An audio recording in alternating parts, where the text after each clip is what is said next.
ரொக்க பரிசு கொடுப்பாங்க. இப்போ கொடுத்துட்டாக்கா மக்கள் மறந்துடுவாங்க. ஏன்னா எலெக்ஷன் வரதுக்கு இன்னும் ஒரு 2 மாசம் 3 மாசம் இருக்கு இல்லையா, திட்டத்தில் கொடுப்பாங்க. இப்போ இவ்வளோ சீக்கிரம் கொடுக்க மாட்டாங்க. இவ்வளோ சீக்கிரம் அறிவிப்பு வந்துட்டு என்ன நடக்குனாக்கா மக்கள் மறந்துடுவாங்க. ஏன்னா இவர் எதிர்கட்சி தலைவராக இருக்கும்போது மட்டும், அதாவது இவர் சொன்னார் என்ன, 2500 + ஒரு 1500 சேர்த்து 5000 கொடுங்க. இவரோட கணக்கு பாருங்க. உங்களோட தேர்தல் அறிக்கை என்ன? உங்களோட தேர்தல் அறிக்கை 309 நீங்கள் என்ன சொல்லியிருந்தீங்க? நாங்கள் ஆட்சிக்கு வந்தால் பழைய ஓய்வூதிய திட்டத்தை திரும்ப கொண்டு வருவோம் அப்படிதான் நீங்கள் சொன்னீங்க.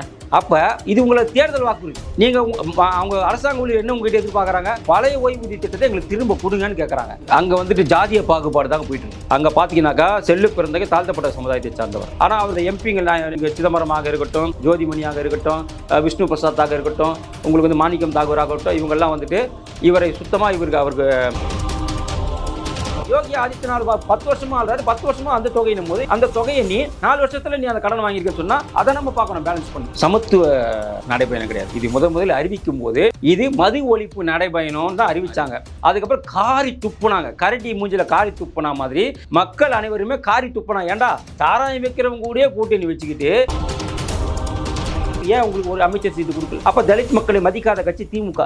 அந்த கட்சி கூட கூட்டணி வச்சுக்கிட்டு அவங்க தான் உங்க மேல குற்றச்சாட்டு வச்சாங்க. வேங்கை வயல்ல அந்த வேங்கை வயல் தண்ணீரை மலத்தை கலந்தது உன் கட்சிக்காரன். அவனை கேட்க துப்பு இல்லை.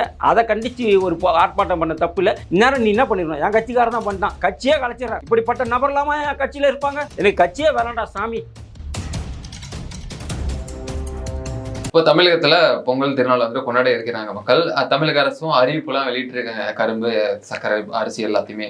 ஆனா வருஷம் தரக்கூடிய அந்த ரொக்க பரிசுன்றது இல்ல அப்படின்றது எப்படி பாக்குறது சார்? இல்ல, ரொக்க பரிசு கொடுப்பாங்க, நீ அவசரப்படாதீங்க. இப்போ கொடுத்துட்டாக்கா மக்கள் மறந்துடுவாங்க. ஏன்னா எலெக்ஷன் வரதுக்கு இன்னும் ஒரு 2 மாசம் 3 மாசம் இருக்கு இல்லையா, கிட்டத்தில் கொடுப்பாங்க. இப்போ இவ்வளோ சீக்கிரம் கொடுக்க மாட்டாங்க. இவ்வளோ சீக்கிரம் அறிவிப்பு வந்துட்டு என்ன நடக்குனாக்கா மக்கள் மறந்துடுவாங்க. ஏன்னா இவர் எதிர்கட்சி தலைவராக இருக்கும்போது மட்டும், அதாவது இவர் சொன்னார் என்ன, 2500 + ஒரு 1500 சேர்த்து 5000 கொடுங்க. இவரோட கணக்கு பாருங்க. 2500 + 1500 சேர்த்து 5000 கொடுங்க. எடப்பாடி ஆட்சியில் சொன்னார் 2500 1500 4000 தான் வரும். ஆனால் அது 5000 கொடுக்கணும்னு இவர் சொன்னார். ஆனால் இவரோட ஆட்சியில் கடந்த 2 வருஷமாகவே அந்த 5000 கூட கொடுக்க வைக்கல. அதை ஒரு அரசா கேட்டாக்கா எங்கிட்ட ஃபண்ட் இல்லைன்னு சொல்றாங்க. அப்போ கடைசி காலகட்டத்தில் தேர்தலுக்கு 1 மாசத்துக்கு முன்னாடி கண்டிப்பாக பல்க் அமௌண்ட் மக்களுக்கு இருக்குது. வெயிட் பண்ணுங்க. அவங்க அதை பற்றிலாம் கவலைப்பட மாட்டாங்க. அவங்களுக்கு தேவை எலெக்ஷன் வரத்துக்கு கொஞ்ச நாளைக்கு முன்னாடி அவங்க பணத்தை கொடுக்காம அரசாங்க பணம் கஜானாலேருந்து எடுத்து மக்களுக்கு கொடுப்பாங்க.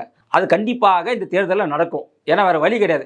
இவங்க திட்டத்தினால மக்கள் ஓட்டு போட மாட்டாங்க. இவங்க கொடுக்குற பணத்துக்காக வேணால் மக்கள் ஓட்டு போடுவாங்களே தவிர இவங்க செய்த ஒரு நலத்திட்டங்கள் கூட இங்கே சரி கிடையாது. அதே போல் இவங்க மக்களுக்கு விரோதமான அரசாகத்தான் இங்கே இருந்திருக்காங்க. எல்லாத்துலேயும் விலைவாசி உயர்வு, கட்ட பஞ்சாயத்து, கஞ்சா, போதைப்பொருள் நடமாட்டம், சாராய நடமாட்டம், இப்படி மூளை முடுக்கெல்லாம் பாலியல் பலாத்காரம், இப்படி தொடர்ந்து இவ்வளோ பிரச்சனைகள் இருக்கிறதுனால மக்கள் இவர்களுக்கு தானாக முன் வந்து ஓட்டு போட மாட்டாங்க.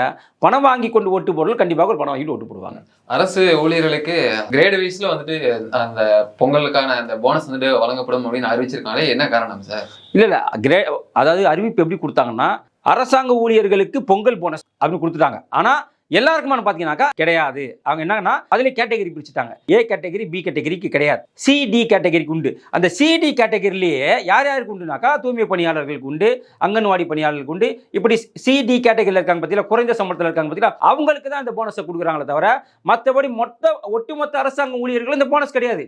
ஆனால் இவங்க பிரதிபலிக்கிறது எப்படின்னாக்கா, இவங்க காட்டுறது எப்படின்னாக்கா, அரசாங்க ஊழியருக்கு பொங்கல் போனஸ் முதலமைச்சர் மு க ஸ்டாலின் அறிவித்து விட்டார்னு சொல்றாங்க. ஆனால் முதலமைச்சர் மு க ஸ்டாலின் எல்லாருக்கும் அறிவிக்கல.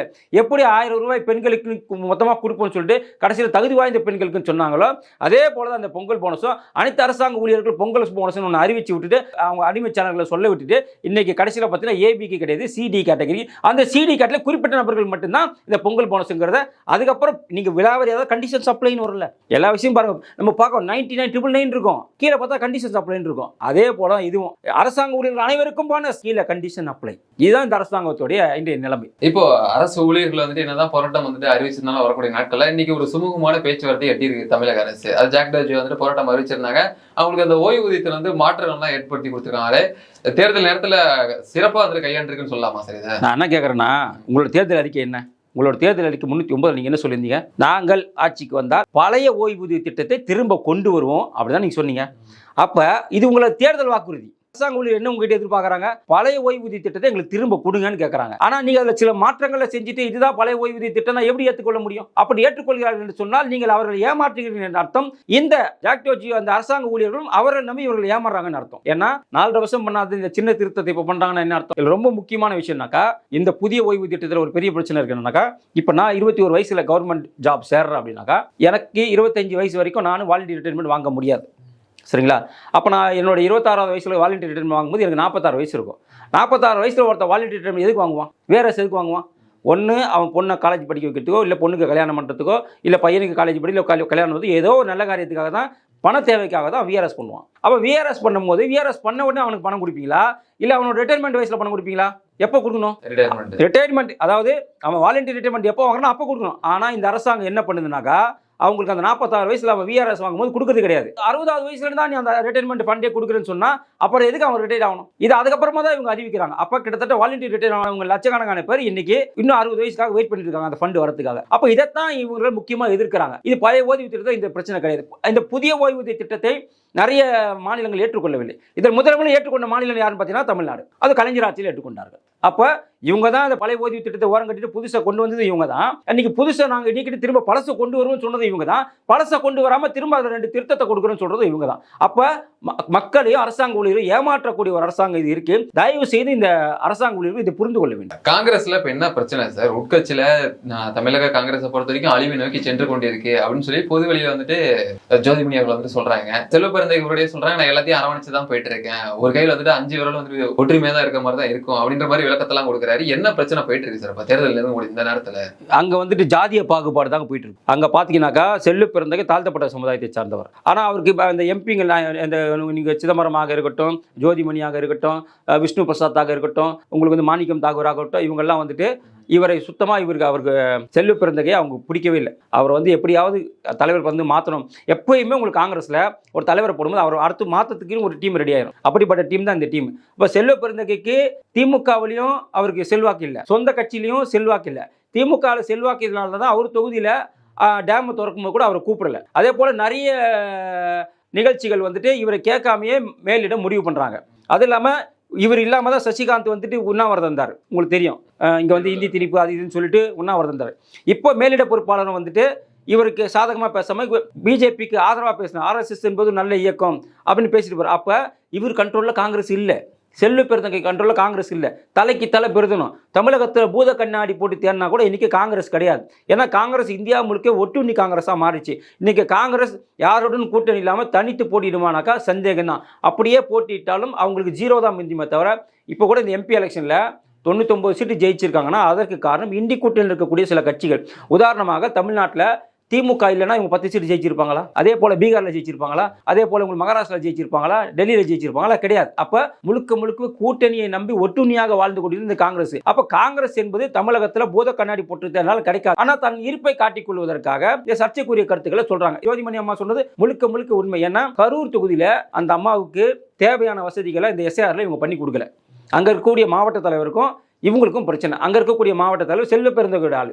இந்த அம்மா உங்களுக்கு ஆல்ரெடி தெரியும். இந்த அம்மா வந்து செந்தில் பாலாஜியோடைய கைப்பாவையாக தான் அங்கே செயல்படுறாங்க. அப்போ இந்த அம்மாவுக்கு தேவையான எதையுமே பூத் கமிட்டி மெம்பராக இருக்கட்டும், பூத் கமிட்டியில் போடக்கூடிய நபர்களாக இருக்கட்டும், VLO 2 இருக்கட்டும், எதையுமே இந்த அம்மாவுக்கு சரி வர அந்த மாவட்ட தலைவர் செஞ்சு கொடுக்காதனால இது மாவட்டம் ஃபுல்லாகவே நடக்குது. இந்த அம்மா முதல்ல வாயை திறந்துருக்காங்க. இனிமேல் எல்லாருமே கண்டிப்பாக வாயை திறப்பாங்க. உட்கட்சி பூசல் என்பது காலமாக இந்த கட்சியில் இருக்கு. அதனால இந்த கட்சி உருப்படாம போகிறதுக்கு இது ஒரு விஷயம். தேர்தல் இறங்கக்கூடிய இந்த நேரத்தில் கூட இப்போ சமீபத்தில் பிரவீன் சக்கரவர்த்தி வந்து ஒரு பதிவிட்டு இருந்தார். உத்தரப்பிரதேசத்தை காட்டிலும் தமிழகம் தான் வந்துட்டு கடன் வாங்குவதில் அதிகமாக பயன்படுத்தி இருக்கு அப்படின்னு சொல்லியிருக்காங்க.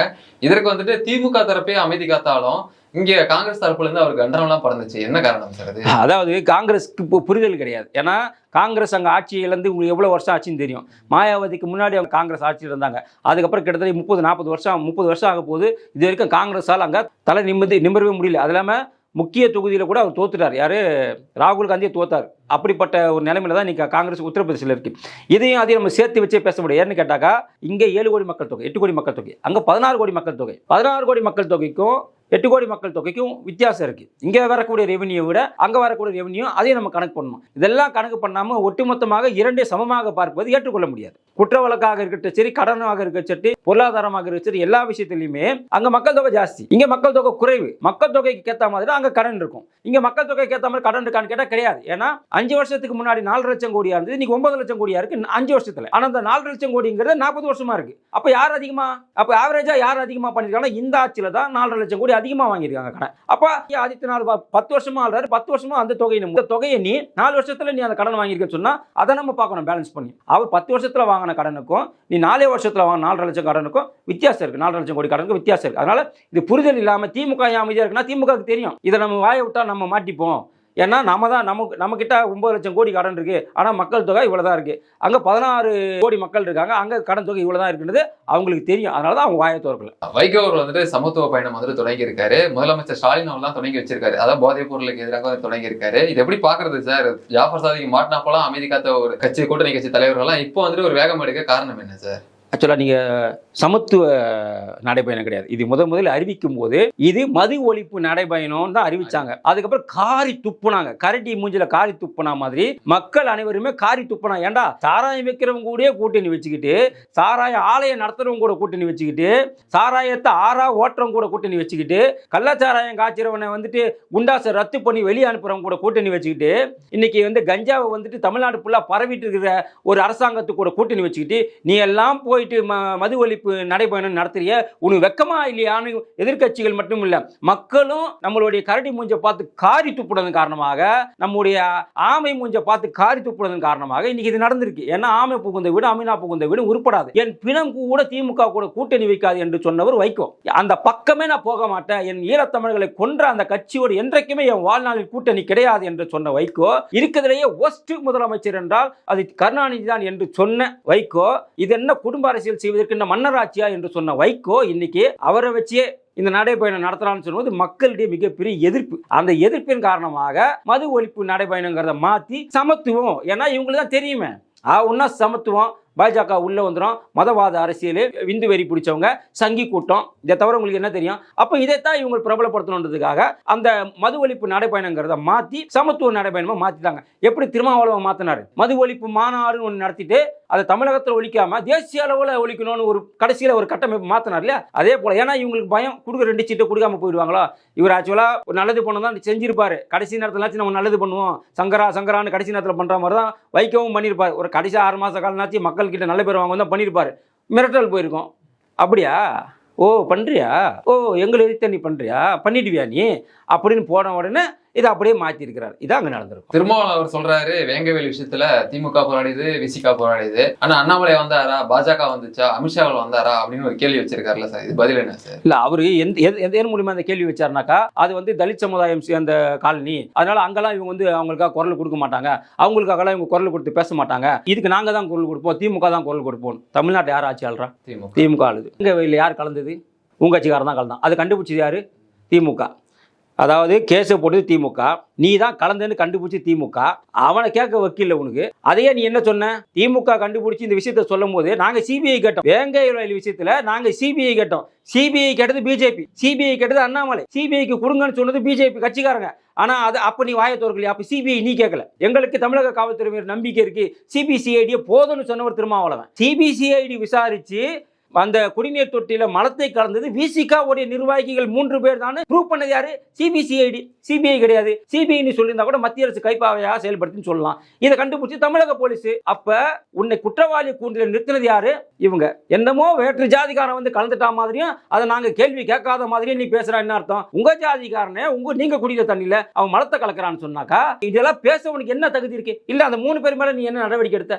இல்ல எத்தனை போராட்டம் நீ நடத்தின? என் கட்சிக்காரர் அதை பண்ணிட்டான்னு எத்தனை இடத்துல நீ சொன்ன? குற்றம் சாட்டு வைக்கும் போது குற்றம் நிரூபிக்கப்படும் கூட இது வேண்டுமென்றே என் கட்சிக்கு களங்கம் இழப்பதற்காக இந்த அரசாங்கம் செய்யக்கூடிய சதி வழின்னு கூட சொல்ல வக்கில்லாத நபர் நீ அண்ணாமலையை பற்றி பேசுவதற்கோ இல்ல வந்து பிஷா பத்தி பேசுவதற்கோ நரேந்திர மோடி பற்றி பேசுவதற்கோ என்ன தகுதி இருக்கு? ஏன்னா தலித் சமுதாயம் எப்படி இருக்க வேண்டும் என்று பார்த்து செய்யக்கூடிய கட்சி எங்க கட்சி. அதனால தான் நாங்க வந்துட்டு பீகார்ல ஜெயிக்கும் போது கூட அங்க இருக்கக்கூடிய தலித் சமுதாய அந்த தலைவருக்கு நாங்க 19 சீட்டை கொடுத்து அமைச்சர்கள் இடம் கொடுத்துருக்கிறோம். ஆனா இதை உனக்கு நீ செஞ்சாங்களா? இங்க இங்கே செய்யல. அப்போ நாங்கள் அவங்களுக்கு சமமான சீட்டும் கொடுத்து அவங்களை அமைச்சர்கள் இடம் கொடுத்துருக்கோம்னா அப்போ நாங்கள் தலித் சமுதாய மக்களை மதிக்கக்கூடிய கட்சி பாஜக, அது மதிக்கக்கூடிய தலைவர் அமித்ஷா, அது மதிக்கக்கூடிய தலைவர் நரேந்திர மோடி. இங்க நீங்க வச்சிருக்கீங்க 4 எம்எல்ஏ வச்சிருக்கீங்க, ஏன் உங்களுக்கு ஒரு அமைச்சர் சீட்டு கொடுக்கல? அப்ப தலித் மக்களை மதிக்காத கட்சி திமுக. அந்த கட்சி கூட கூட்டணி வச்சுக்கிட்டு அவங்க தான் உங்க மேல குற்றச்சாட்டு வச்சாங்க. வேங்கை வயல்ல அந்த வேங்கை வயல தண்ணியில மலத்தை கலந்தது உன் கட்சிக்காரன், அவனை கேட்க துப்பு இல்லை, அதை கண்டிச்சு ஒரு ஆர்ப்பாட்டம் பண்ண தப்பு இல்லை. இந்நேரம் நீ என்ன பண்ணிடணும்? என் கட்சிக்காரன் தான் பண்ணிட்டான், நான் கட்சியே கலைச்சிடறேன். இப்படிப்பட்ட நபர்லாமா என் கட்சியில இருப்பாங்க? எனக்கு கட்சியே வேணாண்டா சாமி,